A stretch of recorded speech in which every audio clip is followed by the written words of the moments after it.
ಯಾವಾಗ DCM DK Shivakumar ಬೆಂಗಾವಲು ವಾಹನ ಪಲ್ಟಿಯಾಗಿದೆ. ಬೆಂಗಾವಲು ಕಾರ್ನಲ್ಲಿದ್ದಂತ ಇಬ್ಬರು ಸಿಬ್ಬಂದಿಗೆ ಸಣ್ಣ ಪುಟ್ಟ ಗಾಯಗಳಾಗಿವೆ.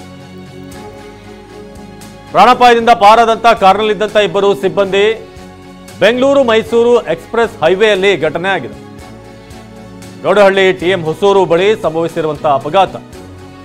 ಡಿಸಿಎಂ ಡಿಕೆ ಶಿವಕುಮಾರ್ ಬೆಂಗಾವಲು ವಾಹನ ಪಲ್ಟಿಯಾಗಿರೋದು ಮಂಡ್ಯ ಜಿಲ್ಲೆ ಶ್ರೀರಂಗಪಟ್ಟಣ ತಾಲೂಕಿನ ಆ ಭಾಗದಲ್ಲಿ ಆಕ್ಸಿಡೆಂಟ್ ಆಗಿರೋದು.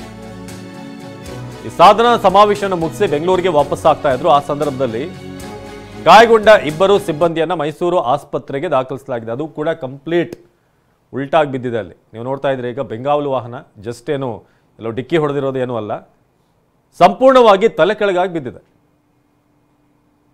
ಸೊ ಸಮಾವೇಶದ ನಡುವಲ್ಲೇ ಡಿ ಕೆ ಅವರು ಒಂದು ಅರ್ಜೆಂಟ್ ಕೆಲಸ ಇದೆಯೇನೋ ತುರ್ತು ಒಂದು ಕಾರ್ಯದ ನಿಮಿತ್ತ ಅವರಿಂದ ಹೊರಡ್ತಾರೆ.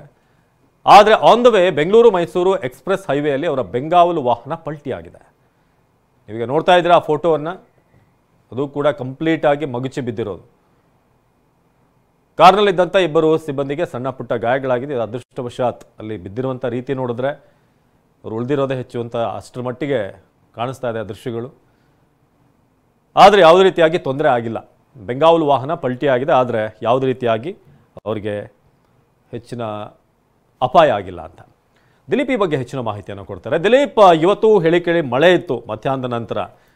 ಇಲ್ಲಿ ನೋಡಿದ್ರೆ ಅಲ್ಲಿ ಸ್ಕಿಡ್ ಆಗಿ ಏನೋ ಅಪ್ಸೆಟ್ ಆಗಿರೋ ಹಾಗೆ ಕಾಣಿಸ್ತಾ ಇದೆ. ಸೊ ಎಷ್ಟೊತ್ತಿಗೆ ಆಯಿತು, ಏನು ಯಾವ ಸ್ಪಾಟಲ್ಲಿ ಎಕ್ಸಾಕ್ಟ್ಲಿ?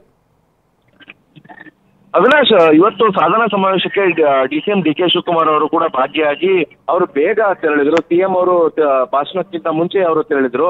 ಈ ಸಂದರ್ಭದಲ್ಲಿ ಅವರು ಬೆಂಗಳೂರಿಗೆ ರಸ್ತೆ ಮೂಲಕ ಹೋಗ್ತಾ ಇದ್ರು. ರಸ್ತೆ ಮೂಲಕ ಹೋಗ್ತಾ ಇರುವಂತ ಸಂದರ್ಭದಲ್ಲಿ ಬೆಂಗಳೂರು ಮೈಸೂರು ಹೆದ್ದಾರಿ ಏನಿದೆ, ಈ ಒಂದು ರಸ್ತೆಯಲ್ಲಿ ಬೆಂಗಾವಲು ವಾಹನ ಏನಿದೆ ಅದ ಚಾಲಕನ ನಿಯಂತ್ರಣ ತಪ್ಪಿ ಡಿವೈಡರ್ಗೆ ಡಿಕ್ಕಿಯಾಗಿ ಪಲ್ಟಿಯಾಗಿದೆ. ಈಗ ಅಲ್ಲಿದ್ದಂತ ವಾಹನದಲ್ಲಿದ್ದಂತ ಇಬ್ಬರು ಸಿಬ್ಬಂದಿಗಳಿಗೆ ಸಣ್ಣ ಪುಟ್ಟ ಗಾಯ ಆಗಿದೆ ಅನ್ನುವಂತ ಮಾಹಿತಿ ಸಿಗ್ತಾ ಇರುವಂತದ್ದು. ಆದ್ರೆ ಯಾರಿಗೂ ಕೂಡ ಗಂಭೀರವಾದಂತಹ ಗಾಯಗಳಾಗಿಲ್ಲ. ಅಲ್ಲಿ ಸಣ್ಣದಾಗಿ ಮಳೆ ಬರ್ತಾ ಇತ್ತು. ಮಳೆ ಬರ್ತಿದ್ದ ಕಾರಣಕ್ಕೋಸ್ಕರ ಚಿಕ್ಕಾಗಿ ಏನಾದ್ರೂ ಆ ಡಿವೈಡರ್ಗೆ ಡಿಕ್ಕಿ ಆಗಿದೆಯಾ ಅನ್ನುವಂಥದ್ದು ಕೂಡ ಗೊತ್ತಾಗ್ಬೇಕಾಗಿದೆ. ಯಾಕಂದ್ರೆ ಸಾಕಷ್ಟು ವಾಹನಗಳು ಮಳೆ ಬಂದಂತ ಸಂದರ್ಭದಲ್ಲಿ ಈ ರೀತಿಯಂತ ಅಪಘಾತಗಳು ಹೈವೇಯಲ್ಲಿ ಆಗ್ತಾ ಇದೆ.